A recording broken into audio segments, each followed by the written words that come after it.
Selamat pagi, salam sejahtera. Terima kasih karena bersama dengan saya di Nazilin Unity Channel. Ini pendedahan dan tangkapan paling mengejutkan Malaysia. Rupa-rupanya ada Raja Dadah Malaysia. Tapi yang menariknya, Raja Dadah Malaysia ini tidak pernah ditahan di Malaysia. Tetapi sebaliknya, berjaya pula ditahan di Laos. Ini satu pencapaian luar biasa untuk negara Malaysia.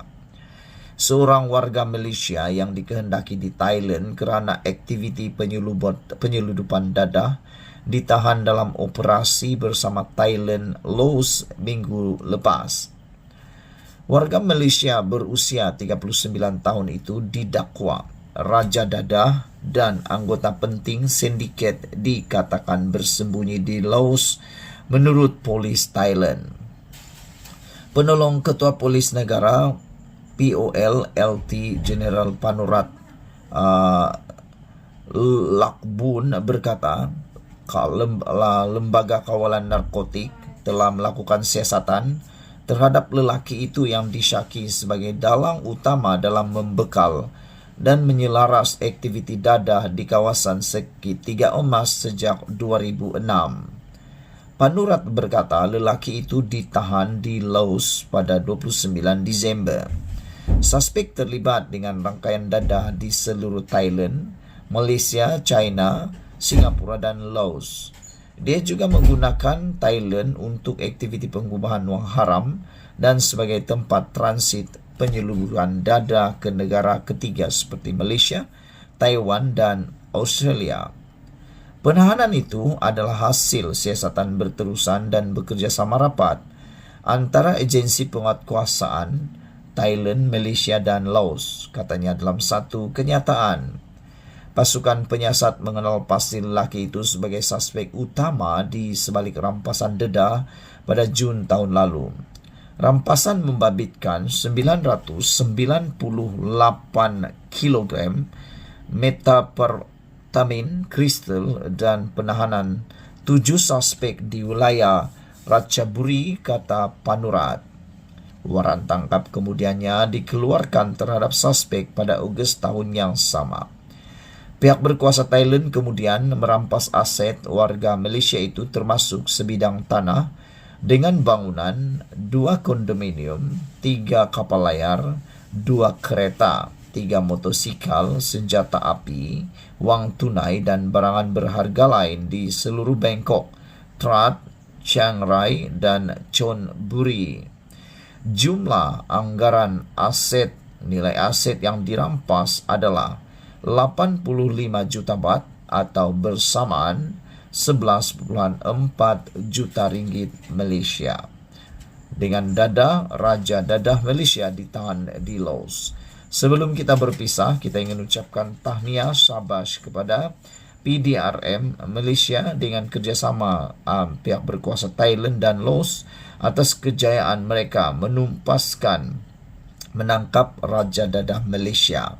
Tidak ditangkap di Malaysia tetapi berjaya ditahan di Laos. Inilah yang kita mau supaya semua anasir jahat, para pengedar dadah, bahkan tauke besar-besar yang melibatkan dadah, jerung-jerung besar berkaitan dadah, segera dihapuskan di Malaysia. Sekian dulu untuk kali ini. Jangan lupa tinggalkan komen Anda, tekan butang subscribe. Malaysia kita punya, kita juga sama-sama cintai Malaysiaku. Bye-bye. Selamat pagi, salam sejahtera. Terima kasih karena bersama dengan saya di Nazilin Unity Channel.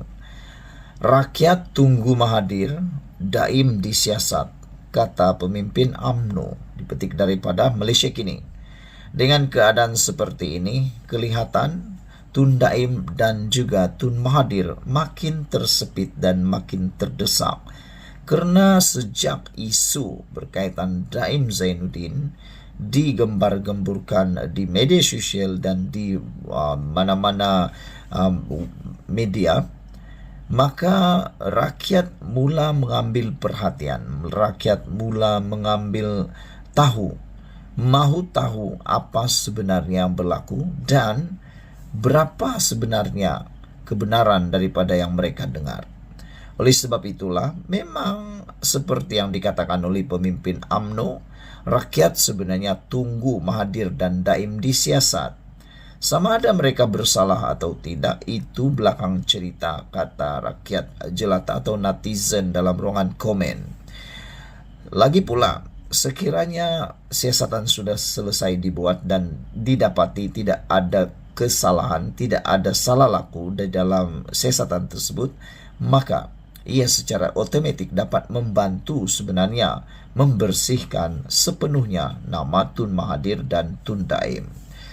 Pemimpin UMNO mendakwa rakyat sememangnya menunggu SPRM menyiasat bekas Perdana Menteri Datuk Dr. Mahathir Mohamad, Tun Dr. Mahathir Mohamad dan bekas Menteri Keuangan Tun Daim Zainuddin. Ahli Majlis Kerja Tertinggi UMNO MKT UMNO Muhammad Puan Zarkasi berkata, perkara itu tidak pelik kerana bekas Perdana Menteri Najib Razak pernah melaluinya sebelum ini. Rakyat memang tunggu giliran Tun Mahathir, Mahathir Mohamad dan Tun Daim Zainuddin disiasat. Dia kena terima hakikat. Dia tidak kebal. Biar SPRM siasat. Kekayaan Daim bocor bila viral kertas Pandora. SPRM kata siasatan terhadap Tun Daim berdasarkan kertas Pandora. Baru rakyat tahu dua anak Daim memiliki syarikat BVI, British Virgin Island, ketika berumur 9 dan 12 tahun. Banyak misteri mengenai kekayaan Daim. Apakah kandungan Pandora Papers itu benar? Biar SPRM siasat. Kita pun hairan. Kenapa Daim tidak tersenarai 50 orang terkaya dalam Forbes Malaysia? Apa rahsianya? Soal Muhammad Puan dalam satu hantaran di Facebook. Sebelum ini, SPRM menegaskan siasatan terhadap Daim dijalankan sejak Februari lalu, susulan maklumat daripada kertas Pandora yang didedahkan sebelum ini. Kertas Pandora merujuk kepada berjuta-juta dokumen bocor yang didedahkan kepada umum pada tahun 2021 yang didakwa mendedahkan akaun luar pesisir pemimpin masa kini dan masa lalu dari seluruh dunia termasuk Presiden, Perdana Menteri, jutawan dan ahli perniagaan terkemuka. SPRM dalam kenyataan berkata, satu notis di bawah Section 36 dalam kurungan 1 kurungan E, Akta Suruhanjaya Pencegahan Rasuah Malaysia SPRM diserahkan kepada Daim pada 7 Jun lalu yang menghendaki beliau supaya mengisytiharkan segala aset miliknya. Jelas kenyataan itu, aset terbabit sama ada di dalam atau di luar negara secara bertulis dan akaun bersumpah. Akuan bersumpah dalam tempoh 30 hari dari tarikh notis yang diberikan. Bagaimanapun, Daim yang juga bekas Menteri Keuangan menafikan beliau dan keluarganya terbabit dalam rasuah atau sebalang salah laku. Sebaliknya, mendakwa siasatan terhadapnya bermotifkan politik. Katanya, sehingga kini beliau tidak dimaklumkan mengenai kesalahan yang dilakukannya, walaupun sudah berkali-kali mengajukan perkara itu kepada SPRM. Kalau betul Tun Daim akan disiasat, direman dan didakwa, ia akan jadi tajuk besar untuk 2024. Tidak pelik pun, Najib bekas Perdana Menteri sudah melalui pengalaman itu. Rumah diserbu, akaun disita, satu malam ditahan di pejabat SPRM, didakwa, dibicarakan dan akhirnya dipenjara. Muhyiddin Yassin tidak lama lagi akan dibicara, tambah Muhammad Puan Zarkasi. Sekian dulu untuk kali ini. Jangan lupa tinggalkan komen Anda seperti komen-komen di dalam ruangan Malaysia kini ini. Kata Yellow Kiwi, bukan setakat menunggu, malah ramai rakyat Malaysia bakal membotakkan kepala kalau suspek ini disiasat, kata mereka. SPRM, sila jalankan tugas Anda secara berkesan, jangan lengah lagi, kata beliau. Ada beberapa lagi berikan komen yang kamu boleh baca dalam ruangan Malaysia kini. Sekian dulu untuk kali ini. Jangan lupa tinggalkan komen Anda, tekan butang subscribe. Kita jumpa lagi. Bye-bye. Selamat pagi, salam sejahtera. Terima kasih karena bersama dengan saya di Nazlin Unity Channel. Ini keputusan yang diumumkan oleh Anwar Ibrahim paling dahsyat dan pastinya menakutkan ramai orang di Malaysia. Anwar Ibrahim berkata, Perdana Menteri, Menteri, Jerung Dadah tidak lagi terlepas kata Anwar. Wah, dipetik daripada Malaysia Kini. Perdana Menteri Datuk Seri Anwar Ibrahim hari ini menzahirkan penghargaan kepada SPRM dan Polis Diraja Malaysia PDRM atas ketegasan dan keberanian kedua-dua badan itu dalam mengambil tindakan tanpa mengira pangkat dan kedudukan individu. Beliau berkata ini secara tidak langsung menunjukkan komitmen negara dalam aspek tata kelola dan usaha membenteras rasuah serta isu dadah dengan memastikan tidak ada orang kenamaan, jerung dadah maupun ikan bilis terlepas daripada penyiasatan dan tindakan pihak berkuasa. Alhamdulillah kita sudah catat kesungguhan kita yang jarang dapat berlaku dalam mana-mana negara, apalagi di negara membangun. Tindakan diambil terhadap tokoh-tokoh yang dianggap terlepas daripada apa saja bentuk penyiasatan dan tindakan.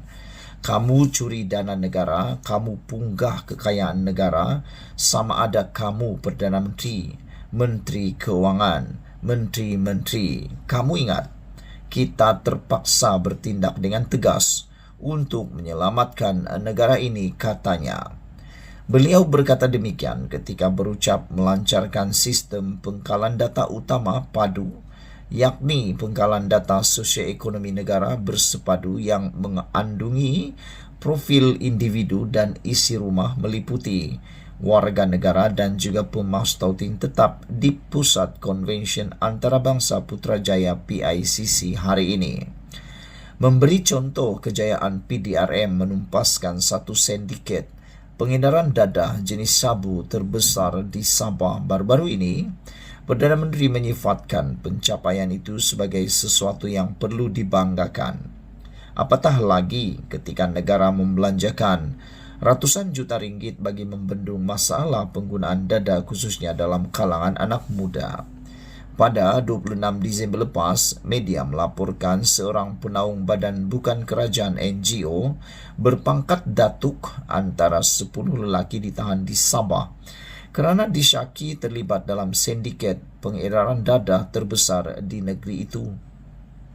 Yang ditangkap juga puluhan ribu dalam kalangan penagih dan pengedar peringkat bawah dan sukar diambil tindakan terhadap pengedar-pengedar besar.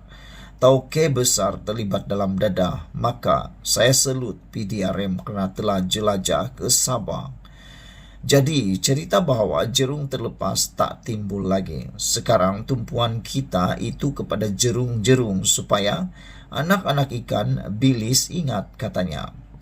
Mengulas tindakan kerajaan tidak membenarkan syarikat perkapalan yang berpengkalan di Israel, iaitu ZIM daripada berlabuh di Pelabuhan Negara. Anwar berkata, walaupun tindakan itu menyebabkan sedikit kerugian, namun beliau percaya ia akan memberikan banyak keberkatan kepada negara. Perdana Menteri berkata langkah itu jelas menunjukkan Malaysia mempunyai keyakinan dan sifat peri kemanusiaan terhadap rakyat Palestin yang ditindas Israel. Beliau seterusnya menzahirkan penghargaan kepada Jemaah Menteri, khususnya Menteri Pengangkutan Anthony Loke kerana membangkitkan mengenai kebenaran kepada syarikat itu untuk berlabuh di Malaysia yang diberikan Jemaah Menteri pada tahun 2002. Saya kata ini aneh. Tidak mungkin satu negara yang merdeka, berdaulat, yang punyai kemanusiaan, yang benci dengan kezaliman boleh biarkan mereka berleluasa tanpa tindakan. Kita tidak ada kekuatan lebih daripada itu, tapi sekurang-kurangnya kita ada kesungguhan dan tekad perbetulkan keterlanjuran yang berlaku dahulu, kata Anwar Ibrahim. Sekian dulu untuk kali ini. Jangan lupa tinggalkan komen anda, tekan butang subscribe. Kita jumpa lagi. Bye-bye.